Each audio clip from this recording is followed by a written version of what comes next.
Cinema తీయడం అనేది నిజంగా కష్టంతో కూడుకున్న పని. చూసేవాళ్ళు 2 గంటలు చూసి ఇది బాగుంది బాగలేదని డిసైడ్ చేస్తారు ప్రేక్షకులు.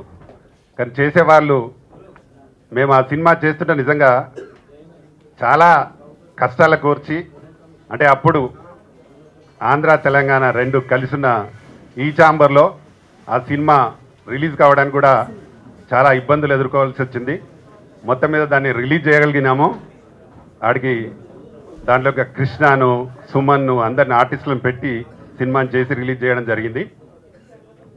మంచి ఉద్దేశంతో చేయడం జరిగింది. కానీ వీళ్ళ థియేటర్ మొనోపలి వలన మనకు పెద్ద థియేటర్స్, మంచి థియేటర్స్ దొరకక మేము అప్పుడు మెయిన్ థియేటర్ దీపక్ థియేటర్ అని రిలీజ్ చేయడం జరిగింది.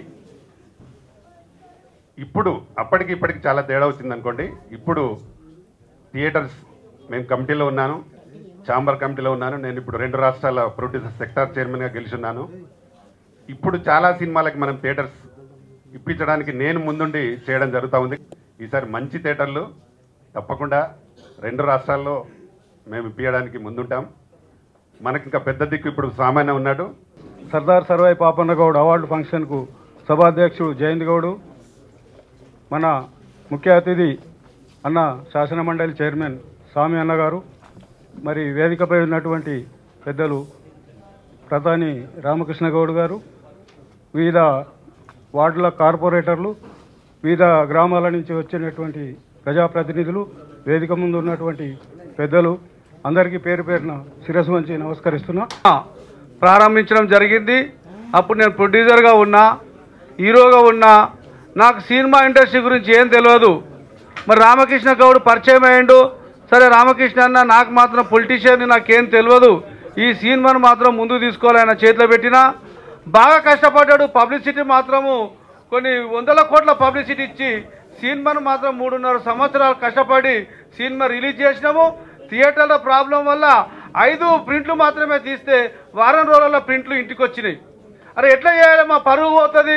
తెలంగాణ ఛత్రపతి శివాజీ కంటే గొప్పోడు, ప్రపంచ ప్రఖ్యాతిగాంచిన సర్దార్ సర్వాయి పాపన్న చరిత్ర మా జాతికి, ఈ భారతదేశానికి, ఈ ప్రపంచానికి తెలియజేయకపోతే ఇదొక అవమానంగా భావించి 150 రోజులు రోజు 20,000 రూపాయలు ఖర్చు పెట్టి థియేటర్లో నిండకుండా మా జాతి సినిమాను మనోళ్ళు, అప్పుడు మనోళ్ళకి అర్థమైతే లేదు సినిమా ఇండస్ట్రీ అంటే ఏంది. అది కొంతమంది వర్గాల చేతుల్లో ఉన్నది. మన దాంట్లో హీరో ఎక్కడ ఉంటాయా, మనకి హీరో ఉంటాడా, మన హీరోయిజం ఉన్నదా మన దగ్గర అని చెప్పి మనోళ్ళు ఆంధ్రలో సినిమాలు చూసుకుంటా, ఖమ్మంలో సినిమాలు చూసుకుంటా, కృష్ణ ఏ సినిమా తీసిండా, ఆయన అల్లూరి సీతారామరాజు సినిమా తీసిండు. అల్లూరి సీతారామరాజు కంటే 1000 రెట్లు గొప్ప సర్దార్ సర్వాయి పాపన్న సినిమా తీస్తుంటే ఎన్నో ఆటంకాలు చేసి మా సినిమా రిలీజ్ కాకుండా గుర్రాలకు రోగం వచ్చింది, దానికి సర్టిఫికేట్ కావాలి, దీనికి సర్టిఫికేట్ కావాలి. రామకృష్ణ ఢిల్లీకి పోయి దానికి సర్టిఫికేట్ తీసుకొచ్చి సినిమా కంప్లీట్ అయినాక కూడా ఏడాది దాకా మమ్మల్ని నానా బాధలు పెట్టిర్రు ఈ సినిమా ఇండస్ట్రీలో. అట్లా కూడా మేము కష్టాలకు ఓర్చుకొని 150 రోజులు మాత్రం సినిమా ఆడించిన ఘనత మరి మా జయంత్ పిక్చర్స్ కష్టపడ్డందుకు మీరందరూ సర్వాయి పాపన్న ఇజమంటే ఏంది, పాపన్న ఏం చేసిండు అనేది మీరు సినిమా ద్వారా కొంత తెలుసుకుంటే, విగ్రహాలు ఇవాళ గ్రామాన 100 విగ్రహాలు మేము పెడతా ఉన్నాం. మాకు ఒక గొప్ప వ్యక్తి ఎట్లా అంటే ఆయన ఒక ముఖ్యమంత్రి ప్రోటోకాల్. ఆయన టైం ఇస్తే 9 గంటలు అంటే 9 గంటలకు వస్తాడు. ఆయనే మన పాపన్న, మన సామాన్య మరి బాలనరసింహ గౌడ్ గారు, ఇండస్ట్రియలిస్టు, నల్గొండ జిల్లా మాజీ సర్పంచ్ అన్న. నేను పాపన్న 2 సినిమాకు నేను నిర్మాతగా ఉంటా అని చెప్పి అన్నాడు. కాబట్టి ఆగస్టు 18 అదే భువనగిరి కోట, అదే సినిమా, అదే హీరో. ఆగస్టు 18 భువనగిరి కోటలో సినిమా ప్రారంభానికి మేము కార్యక్రమం చేస్తాం. మీరందరూ ఆనాడు 20,000 మంది వచ్చిర్రు భువనగిరి కోటలో. కాలు పెట్టడానికి జాగలేదు ఆయన పేపర్ యాడ్ ద్వారా. ఇవాళ Sarvai Papanna cinema next start అవుతుందో అంటే కుతలాడాలి. రాబోయే రోజులల్లా మనము 23 జిల్లాలు హిందీలో కూడా ఆ సినిమా తీస్తాం. కాబట్టి ఎక్కడికక్కడ మీరు సినిమా చూసి దాన్ని విజయ పదాన నడిపిస్తే బతికున్న రోజులు సర్వాయి పాపన్న 2 కాదు 3 తీస్తాం. ఇంకా విజయం రాలేదనుకో 4 తీస్తాం. ఇంకా విజయం రాలేదనుకో 5 తీస్తాం. ఎంతో మంది నన్ను హీరో చేసినాక అయ్యా ఈ యాక్టర్గా పనిచేయి గా పాత్ర ఇస్తామంటే చల్ సర్వాయి పాపన్న హీరో చేసినా హీరో అయితే చేస్తా. నువ్వు ఇచ్చే 20,000 30,000 కాదు, నా జాతి గర్వపడాలి. సర్వాయి పాపన్న మాకొకడు ఉన్నాడు, మాకొక హీరో ఉన్నాడు. అరే అందరి లెక్క ఆ పాత్రలు తండ్రి పాత్రలు అన్న పాత్రలు కాదు బిడ్డ, హీరో పాత్ర ఇస్తావా చెప్పు. బతుకున్న రోజులు 4 సినిమాలు అయినా పాపన్న దాంట్లో హీరో చేసి చచ్చిపోతుంది తప్ప అల్లాటప్ప పాత్రలు చేయడానికి ఇది నా జాతి కోసం చేస్తున్న ప్రతిజ్ఞ తప్ప నాకు 20,000 30,000 50,000 రోజు ఇస్తారు. కానీ నా జాతి ఏమనుకుంటుంది, ఎవడున్నాడా తెలంగాణలో హీరో అంటారు. కాబట్టి మనం గర్వపడతందుకోసం నేను నిష్ఠతోటి ఇవాళ గుర్రపు సవారీలు కత్తి యుద్ధాలు ఆనాడు సినిమా తీస్తుంటే రామకృష్ణ గౌడ్ అన్నాడు, అది ఏ హీరోని పట్టుకొచ్చినావా అంటుర్రే చేయింది అన్నట్టు ఇయ్యాల అంటారా, ఇయ్యాల ఏ హీరోని అంటారా.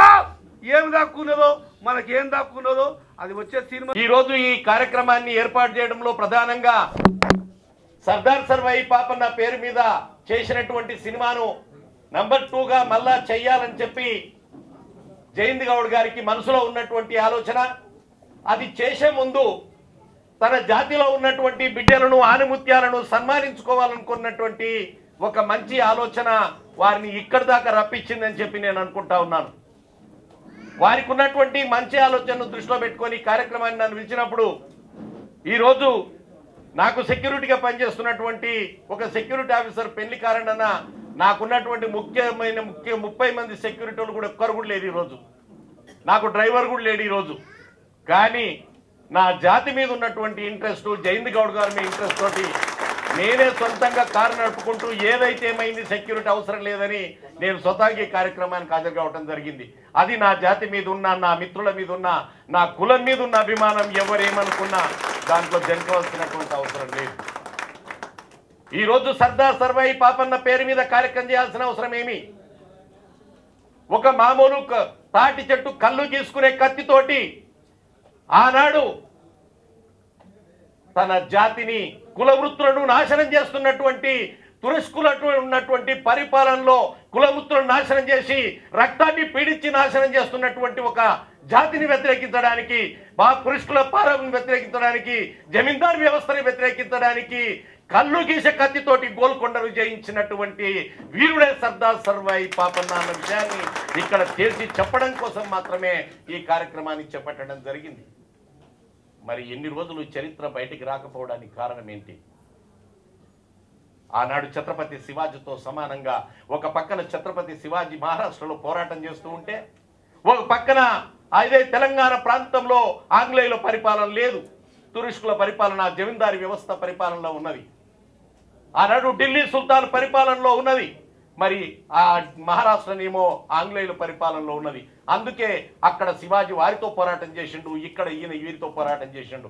ఆంగ్లేయులతో పోరాటం చేసిండు కాబట్టి శివాజీ గురించి రాశారు, కానీ ఇక్కడ జమీందారులకు వ్యవస్థ వ్యతిరేకంగా పోరాటం చేసిండు కాబట్టి ఆనాటి నుంచి ఈనాటి వరకు ఆ జమీందారులే రైటర్స్, ఆ జమీందారులే వ్యవస్థ నడిపారు. కాబట్టి మా పాపన్న గురించి ఎవరు కూడా ఇక్కడ రాయలేకపోయినరు, రాసిన బయటికి రాలేకపోయింది. కానీ ఈరోజు చరిత్ర తెలిసినటువంటి జయంత్ గౌడ్ లాంటి వాళ్ళు, రామారావు గౌడ్ లాంటి వాళ్ళు కొంతమంది పుస్తకాలు సేకరించి ఆనాడు ఏ ఆంగ్లేయులైతే తెలంగాణ గడ్డను సందర్శించి ఎవరు బహుజనుల కోసం పోరాటం చేసినరో, కమ్మరి కుమ్మరి వడ్రంగి జాతులను ఎవరైతే నాశనం చేసి వారి రక్తాన్ని పీడిస్తుంటే వారి కోసం పోరాటం చేసినరో, ఎవరినైతే అన్ని జాతులు ఏకం చేసి నాయకత్వం వహించినరో వారికి సర్దార్ అనే బిరుదును, సర్ అనే బిరుదును నామకరణం చేసినరో, ఆ విషయాన్ని గ్రహించినటువంటి తర్వాత మాత్రమే సర్దార్ సర్వాయి పాపన్న పోరాట చరిత్రను బయటికి తీసుకురావడం జరిగింది. ఈరోజు ఆ పోరాటం గురించి, ఆ రోజు సర్దార్ సర్వాయి పాపన్న అన్న మాటను, ఒక్క మాటను మనం ఇక్కడ జ్ఞాపకం చేసుకోవాల్సిన అవసరం ఉన్నది. సర్దార్ సర్వాయి పాపన్నను హత్య చేయడానికి ప్రయత్నం చేసినాడు, పాపన్న జంకలేదు. ఆ రక్తంలో పుట్టినటువంటి నేను, ఆ రక్త కణాలు ప్రవహిస్తున్నటువంటి నేను ఇంకా దానికే జంకితే రేపొద్దున ఏ విధంగా నా జాతిని నిలబెట్టుకుంటాను, ఏదైతే అది జరిగింది కాక అని చెప్పి అక్కడికి వెళ్తే అక్కడ ఉన్నటువంటి ఒక అధికారి మీకు ఆశ్చర్యం వేస్తుంది మిత్రులారా. నేను అక్కడ పోతే బాగుండదు, నేను చైర్మన్ గారు ఒక నాయకుడు వచ్చిండు, నేను అడ్డుకోవడం బాగుండదని చెప్పి పాపమైన ఇంకో డ్యూటీ వేసుకొని ఇంకో ఊరిపోయిండు. వాళ్ళ ఆఫీసర్ అడిగింది ఏంటంటే దీనికంటే పెద్ద గొడవ ఊరు అయింది సార్, మన్నెగూడలో అయింది, మన్నెగూడ పోయినా అన్నాడు. ఈ రోజు అడుగుతున్నాను, మరి సర్దార్ సర్వాయి పాపన్న గౌడ జాతి బిడ్డ కాదా? ఆయన రక్తం మనలో ప్రవహించట్లేదా? అందుకే ఆయన విగ్రహాన్ని ఖచ్చితంగా మనమే పెట్టుకోవాలి, మనమే ముందుకు కదలాలి అన్న విషయం ప్రతి గౌడ కార్పొరేటరు, ప్రతి గౌడ బిడ్డ, ప్రతి కౌన్సిలర్, ప్రతి వాళ్ళు కూడా ముందు అవార్డ్స్ పేరు మీద మన వాళ్ళను సన్మానించుకోవటం, కార్పొరేటర్లను సన్మానించుకోవటం చాలా చక్కటి కార్యక్రమం. కానీ బాధాకరమైనటువంటి అంశం ఏమిటి అని అంటే 200 పేర్లు రాశాడు అన్న ఇంట్లో. జై హింద్ గౌడ్ గారిని నేను మనస్ఫూర్తిగా అభినందిస్తున్నాను. ఎందుకంటే ఇటువంటి ఒక కార్యక్రమం పెట్టి మరి మన అందరూ కలవాలని చెప్పి, అదేవిధంగా మరి ఎంతోమంది రాజకీయంలో ఉన్న ఎవరైతే గెలిచారో వాళ్ళందరినీ ఏంటంటే సన్మానం చెందాక, అంటే నేను మధ్యలో వచ్చాను, సో స్వామి గారు మరి ఇంకా ఏమేమి మాట్లాడారు నాకు తెలియదు, కానీ చాలా విషయాలు వాస్తవాలు మాట్లాడారు. దీంట్లో ఫీల్ అవ్వాల్సింది ఏమీ లేదు. ఎందుకంటే మనల్ని మనమే ఇక్కడ ఏంటంటే ప్రమోట్ చేయకపోతే మమ్మల్ని ప్రమోట్ చేసేవాళ్ళు ఎవరు లేరు, వేరే వాళ్ళు లేరు. సో నాకు ఇన్విటేషన్ ఇచ్చినప్పుడు ఈరోజు చాలా కార్యక్రమాలు ఉన్నాయి, కానీ ఏదో టైంకి నేను తప్పకుండా వస్తానండి. ఎందుకంటే ప్రతి ఫంక్షన్కి నాకు జై హింద్ గౌడ్ గారు నాకు ఇన్విటేషన్ ఇస్తుంటారు, కానీ నేను షూటింగ్స్లో చెన్నైలో, కర్ణాటకలో అలా ఉండడంతో కొన్ని ప్రోగ్రామ్స్కి నేను అటెండ్ చేయలేకపోతుంటే నేను చాలా బాధ. ఎందుకంటే ఆయన ఒక జాతి కోసం ఏంటంటే పిక్చర్ తీశారు, అది కమర్షియల్ పిక్చర్ చేసినా అది కమర్షియల్గా ఏంటంటే అది పెద్ద క్లిక్ అవ్వలేదు. అయినప్పటికీ ఆయనకి ఎన్నో నష్టాలు వచ్చినా కూడా ఏంటంటే ఇంకా ఏంటంటే ఆయన జాతి కోసం ఏంటంటే మన గౌడ జాతి కోసం ఇంకా ఏదో చేయాలని చెప్పి స్టాచ్యూ ఎవరేం పెట్టినా కూడా 10,000 డొనేషన్ ఆయన ఓపెన్ ఎక్కడ పెట్టినా సరే అనౌన్స్ చేయడం.